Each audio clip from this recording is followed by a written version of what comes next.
de coisas que o Senhor tem realizado ali onde eles estão. Amém. Glória a Deus, uma alegria muito grande estar nesse encontro, né, que para mim é muito significante, porque a minha vinda para o Vale da Bênção há mais ou menos 12 ou 13 anos atrás foi justamente pelo centro de oração, né? A gente estava se envolvendo com missões e a gente viu que tinha um lugar que fazia missões e que orava 24 horas por dia. E isso tocou muito nosso coração. A gente tinha visitado algumas agências missionárias e essa agência, de forma específica, né, falou demais ao nosso coração, porque esse item que é imprescindível na vida de um missionário, ele precisa existir, e existia, né, com fartura nesse lugar. Eu queria contar um testemunho nessa manhã. Esse ano eu completo 12 anos ali em Burkina Faso. E alguém aqui conhece Burkina Faso? Já ouviu falar? Já orou por Burkina Faso?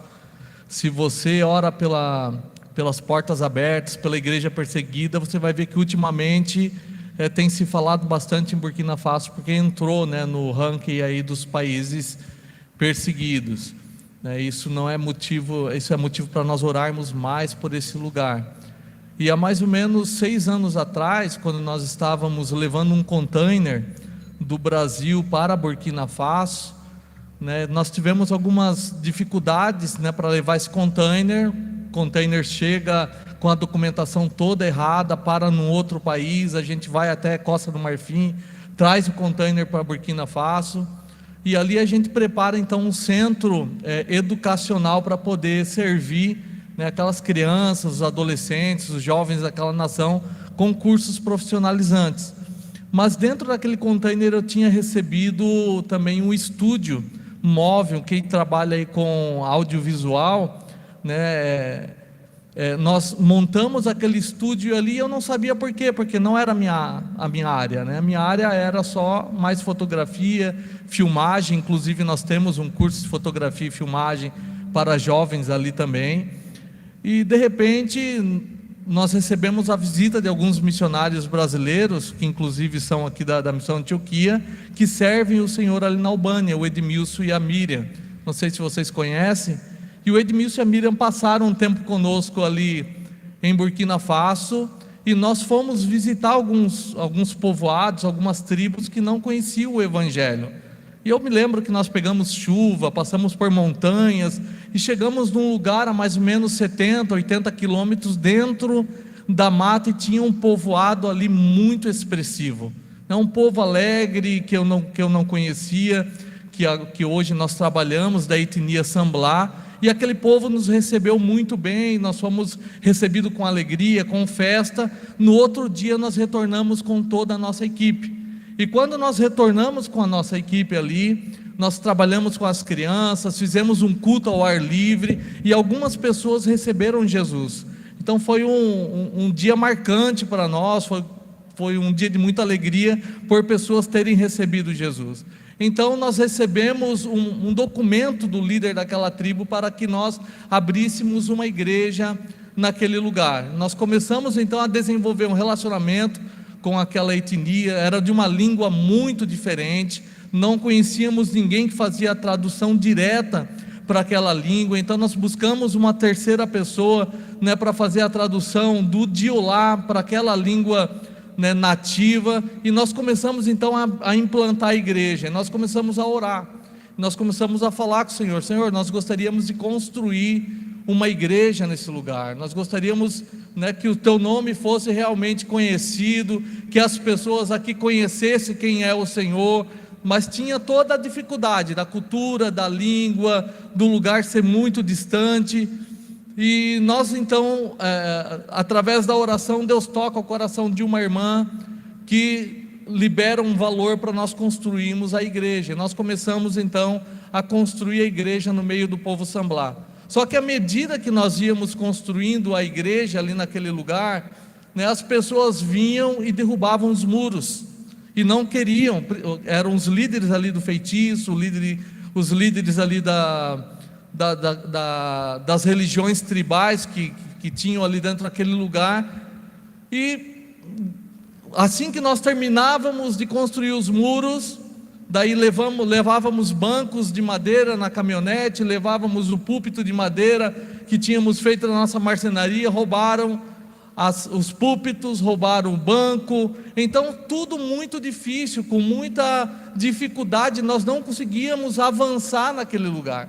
Foi quando eu chamei os nossos obreiros e nós começamos a orar, começamos a jejuar, a buscar a Deus um entendimento do que estava acontecendo naquele lugar. Foi quando nós entendemos então que eles estavam fazendo feitiços contra o trabalho que estava sendo feito naquele lugar, e nós começamos a observar então que as crianças, elas tinham acesso à igreja, mas as mulheres também, mas de repente no meio do culto, os maridos vinham, buscavam as mulheres e até ameaçavam de bater nelas se elas continuassem a frequentar aquele culto que nós estávamos fazendo ali naquele lugar. Então estava terrível, estava muito difícil, nós não estávamos tendo acesso ao coração do povo, acesso, né, àquela comunidade ali. E um dia, numa madrugada, eu recebi a notícia que o nosso evangelista tinha sido chamado para ir até aquela tribo, né, porque alguém estava querendo colocar fogo naquela tribo. E eu não entendi muito bem o que estava acontecendo, eu só soube que o evangelista pegou a moto e foi para aquele lugar. E depois ele me contando, ele disse que o líder do feitiço naquele lugar estava endemoniado já fazia 3 dias. E eu sempre motivo eles a orarem muito e a serem ousados na presença de Deus, para repreender mesmo os demônios, para que haja libertação, para que haja cura, para orar pelos enfermos. E ele, sem comunicar nenhum outro líder, nem falar comigo, ele pega a moto, entra, mato adentro e vai a quase 60 quilômetros de distância para tentar fazer alguma coisa, para entender o que estava acontecendo dentro daquele lugar também. Quando ele chega naquela tribo, ele ora para aquele homem é liberto pelo sangue de Jesus. E a igreja de Jesus então nasce naquele lugar, porque eles viram o poder de Deus através da oração daquele evangelista.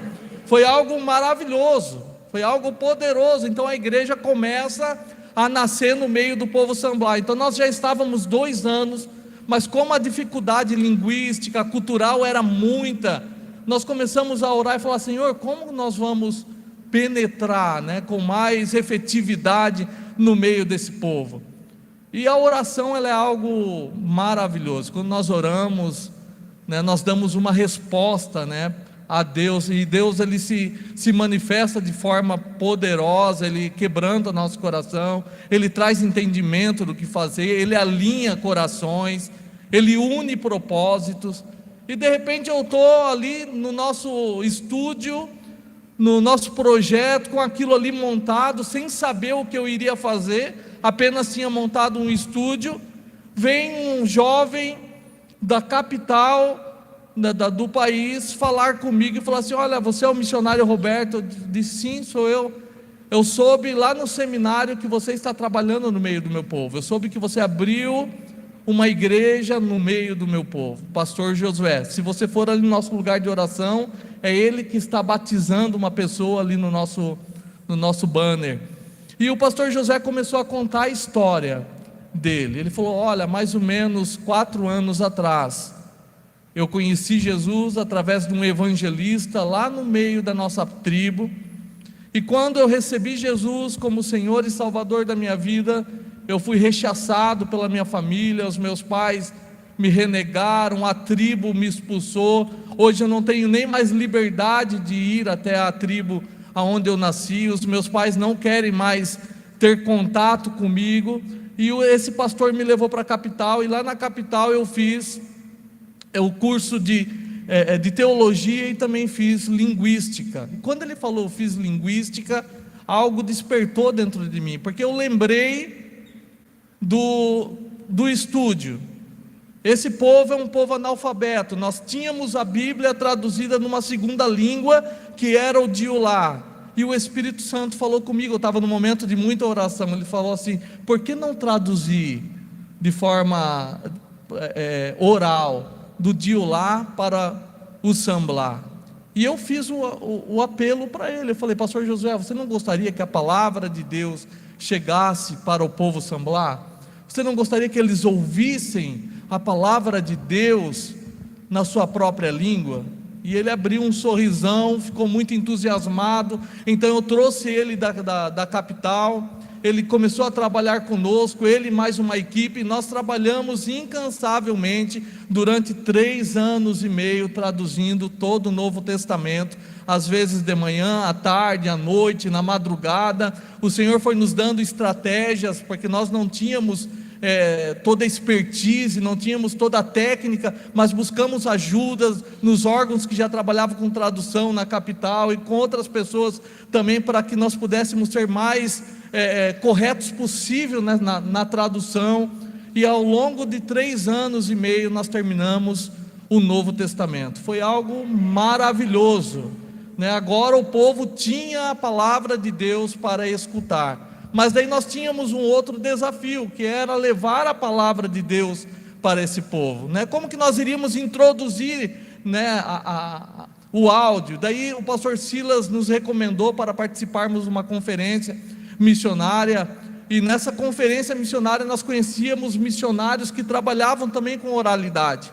E ali um desses missionários que estavam na China, que trabalhavam com rádios, onde eles colocavam a Bíblia dentro dos rádios e distribuíam, né, ele nos doou alguns rádios, falou: eu vou enviar da China para vocês alguns rádios. Então nasceu no nosso coração o desejo de colocar a Bíblia nesses rádios, que já, não sei se o rádio está aí, amor? Sim. Então nós colocamos a Bíblia dentro desses rádios, e agora nós tínhamos o desafio de visitar 20 tribos, né, para que a Bíblia fosse introduzida nesses lugares. Mas Deus é um Deus que Ele vai além, né, daquilo que nós planejamos, daquilo que nós pensamos, daquilo que nós imaginamos. Às vezes nós traçamos planos, e não é ruim traçar planos, sistematizar o trabalho, mas a melhor coisa é orar e colocar tudo nos pés de Jesus e buscar a unção dele, né, para que o trabalho seja realmente efetivo. E nós começamos a orar, nós começamos a jejuar, e um dia comum, um jovem me convidou para nós levarmos presentes do Samaritan Purse, que é uma estratégia muito bonita que acontece na África e em vários lugares, para uma tribo chamada Buendê. Eu nunca havia estado nessa tribo. Quando nós chegamos naquela tribo, fizemos um trabalho lindo debaixo de uma árvore com 70 crianças. Ali as crianças receberam a palavra, receberam Jesus, e de repente aquele jovem disse para mim assim: Beto, está vendo aquela montanha, está vendo aquelas casas em cima daquela montanha? Ali mora o rei da tribo Samblá. E eu falei: a tribo Samblá tem um rei? Eu falei: já estou 2 anos e meio no meio desse povo, e eu não sabia que eles tinham um rei. E eu falei: será que ele pode nos receber? Será que nós podemos ir até essa tribo? Nós podemos conversar com ele? Eu gostaria de ouvir a história de como o povo Samblá chegou em Burkina Faso. E nós fomos então para a casa do rei. Ele nos recebeu. Nós passamos ali quase 2 horas conversando, né? Durante um período de 2 horas ele contou a história, como o povo saiu do Mali, atravessou o deserto. Muitas pessoas morreram no meio do caminho, né? Outras pessoas não chegaram então em Burkina Faso, mas quando aquela equipe chega em Burkina Faso, é muito bem recebida, ganha terra, né? Eles começam a plantar, eles começam a se consolidar ali naquela nação, anos atrás. E aquela história toda me fascinou muito, né? Porque eu estava escutando a história do próprio rei, de um senhor de quase 90 anos de idade, e de repente o Espírito Santo fala no meu coração: diz para ele que você também tem um rei. Conta a história do teu rei para ele. Fala do teu rei, daquele rei que deixou a sua glória, que veio a esse mundo, que se tornou homem, que morreu, mas que ao 3º dia ressuscitou. E eu falei para o Israel, o jovem que estava do meu lado: Israel, fala para ele que eu quero contar a história do meu rei também. Eu também pertenço a um reinado, eu também faço parte de um reinado, e eu queria contar a história do meu rei. O Israel era um jovem, e nós estávamos na presença de muitas autoridades ali daquela tribo, e com uma idade muito avançada. Então os jovens não têm costume de falar, e nós estávamos ali, e o Senhor tocou Israel, e ele pediu para falar, e nós ganhamos a palavra, e em 1 hora eu conto a história do nosso rei.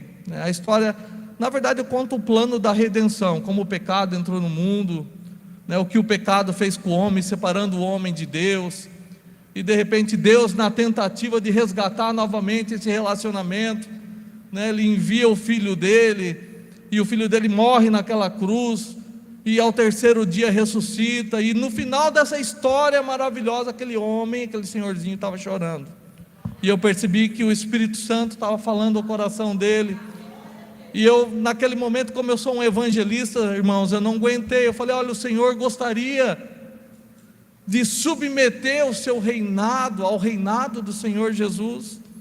Falei: o Senhor Jesus pode cuidar do seu povo, o Senhor Jesus pode prosperar o seu povo, o Senhor Jesus pode fazer com que o seu povo, além de prosperidade nessa vida, conheça também a eternidade, passe a eternidade na presença dEle. E aquele homem com muita dificuldade se levanta, ele dá as mãos para mim, nós oramos, ele recebe o Senhor Jesus como Senhor e Salvador da sua vida. Foi uma manhã maravilhosa, poderosa, indescritível, né? Eu poderia tentar aqui falar para você de muitas maneiras, mas o que eu vivi é como se a glória de Deus realmente descesse naquele lugar, muita presença de Deus, muita vida de Deus. Depois de 12 dias eu recebo um telefonema de um amigo dizendo que aquele rei estava sendo recebido por Jesus na eternidade. 12 dias antes da morte dele, ele recebe Jesus. 12 dias. Aleluia. 12 dias antes da morte dele, ele assina um termo para que o evangelho entrasse dentro da sua comunidade, dentro do seu povo. 3 meses e meio depois, nós recebemos mais de 500 Bíblias da China. As Bíblias chegaram e agora nós já estávamos com mais de 20 tribos organizadas, 200 famílias. Nós temos esse documentário, tudo documentário, irmãos, em vídeos. Você pode entrar no nosso site, você pode procurar, tem as fotos. Nós temos hoje... E naquele dia nós fizemos uma reunião com 200 famílias, com todas as autoridades do povo Samblá, fizemos uma linda festa no meio da tribo. Aquelas pessoas ouviram o evangelho, receberam a palavra de Deus, e hoje nós temos pelo menos 500 famílias sendo discipuladas sistematicamente. E daí Deus, ele começou a fazer coisas maravilhosas. Ele nos ensinou através da palavra, que não era simplesmente dar um presente, porque eu posso dar o rádio e o rádio fica parado lá, como a Bíblia fica, né, parada na casa de muita gente, né? Às vezes nós temos Bíblias na nossa casa, de tantas versões, nós só não abrimos ela para ler, mas ela está lá, né? E isso podia acontecer com o rádio também. E daí eu estava lendo no Novo Testamento, quando Filipe, ele se encontra ali com o etíope, e o etíope estava lendo o livro de Isaías, e ele pergunta se ele havia entendido, e ele falou: não, eu não entendo porque não tem quem me explique. E aquilo ali me deu um estalo. Eu falei: como que eles vão entender? Eles vêm de uma crença tribal, animista. Eles precisam ter pessoas que ensinem. E nós começamos então um seminário com 20 jovens da etnia Samblá, que vêm para a capital onde nós estamos, para a cidade onde nós estamos, são treinados, primeiro são alfabetizados em francês, depois são treinados teologicamente, e são eles que fazem a supervisão na casa desses irmãos que receberam a Bíblia. Toda sexta-feira eu recebo fotos. Toda sexta-feira a gente criou um grupo no WhatsApp, ensinou eles a mexer no WhatsApp. Então cada tribo que eles vão, eles tiram uma foto deles entregando a Bíblia, sentado debaixo de árvore, ensinando a palavra de Deus para aquele povo. E agora o último batismo, irmãos, nós batizamos mais de 200 pessoas. Foi um batismo lindo, maravilhoso.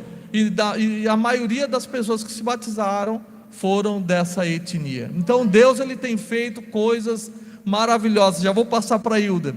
Só terminando aqui, o pastor Josué, ele tem sido um guerreiro na oração, tem sido um guerreiro na tradução da Bíblia, na visita para os povos, é ele que está encabeçando esse grupo. Hoje nós temos 20 jovens em tempo integral, trabalhando só para a evangelização dessa etnia. E o pastor Josué, ele tinha algumas coisas no coração dele, né? Ele falou assim: poxa, estou ganhando o meu povo, estou ganhando, né, muita gente aqui, e a minha família. Às vezes ele reclamava comigo, e uma das bênçãos do ano passado foi que esse rádio, ó, ele é pequenininho, mas contém a palavra de Deus dentro dele. Depois você pode pegar e escutar o Evangelho em Samblá. Esse rádio um dia chega na tribo onde mora a família do pastor Josué.